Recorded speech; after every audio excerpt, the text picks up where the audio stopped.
ஆதார் அதை தொடர்ந்து இப்போ மொபைல் எண் ஓடிபியும் கட்டாயமாக்கப்பட்டிருக்கு. என்ன ரீசன் சார்? இந்தியன் ரயில்வே பொறுத்த வரைக்கும் தற்கால ஸ்கீமில் பல மாற்றங்க கொண்டுட்டு வந்திருக்காங்க. ஏன்னா மக்களுக்கு டைரக்ட் பெனிஃபிட் ஆகக்கூடிய வகையில் மினிஸ்ட்ரி ஆஃப் ரயில்வேஸ், குறிப்பாக யூனியன் ரயில்வே மினிஸ்டர் அஸ்வினி வைஷ்ணோஜி பல மாற்றம் கொண்டு வந்திருக்காங்க. சமீபத்தில் நம்ம பார்த்தோம், ஆதார் ஆன்லைனில் நீங்கள் தற்கால் நீங்கள் டிக்கெட் வாங்கணுன்னா ஆதார் கட்டாயம். அது ஆதாரில் நீங்கள் மொபைல் நம்பர் லிங்க் பண்ணிருக்கீங்களே, அது நீங்கள் வெப்சைட்டில் உள்ளே போயிட்டு தற்காலுக்கு நீங்கள் ஆதார் மர்ச் பண்ணி அது மூலமாக வர ஓடிபி, அந்த ஓடிபி வச்சு தான் நீங்கள் தற்கால் டிக்கெட் புக் பண்ண முடியும். இது ஆன்லைன் ப்ராசஸ் இருந்துச்சு. ஏன்னா நம்ம சமீபத்தில் பார்த்தோம், கிட்டத்தட்ட ஃபேக் அக்கௌண்ட்ஸு அதிகமாகிடுச்சு, குற்றச்சாட்டு மக்கள் மத்தியில் அதிகமாக வந்துட்டுருக்குன்னா ministry of railways, government of India கிட்டத்தட்ட 2.5 கோடி ஃபேக் அக்கௌண்ட்ஸை பிளாக் பண்ணியிருக்கிறாங்க. அது மக்கள் மத்தியில் ரொம்ப நல்ல வரவேற்பு. அது தொடர்ந்து சார்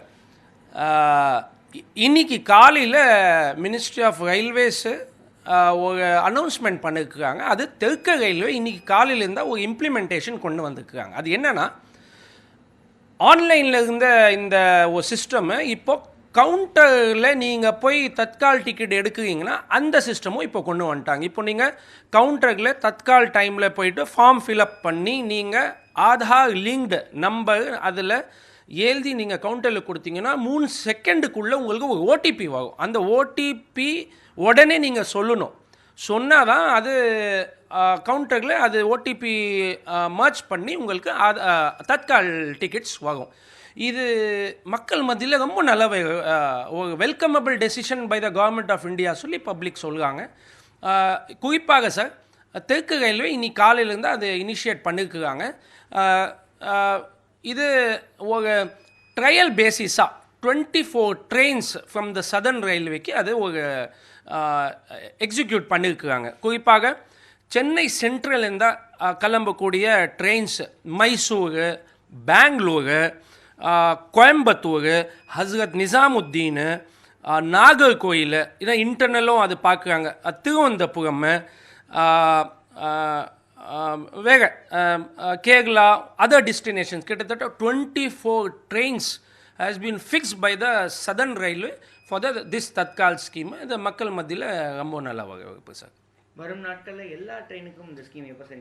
சார் இது ட்ரையல் பேசிஸில் எல்லா ஜோன்ஸில், இந்தியன் ரயில்வேயில் எல்லா ஜோன்ஸில் ட்ரையல் பேசிஸில் 10 ட்ரெயின், 20 ட்ரெயின், 30 ட்ரெயின், தெற்கு ரயில்வே பொறுத்த வரைக்கும் 24 ட்ரெயின்ஸ்க்கு அது எக்ஸிக்யூட் பண்ணியிருக்கிறாங்க.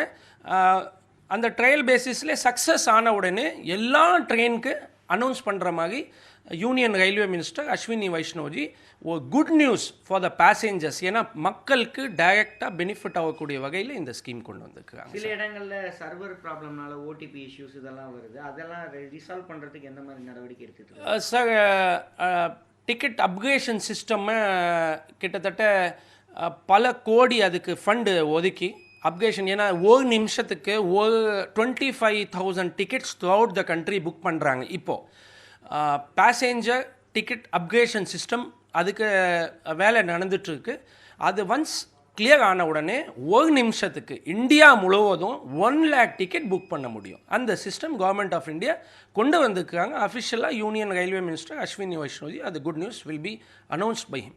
ட்ரெண்ட் ஃப்ரெண்ட் ஆக்கிக்கோங்க. Thanthi TV subscribers and followers குடும்பத்தில் நீங்களும் இணையுங்க.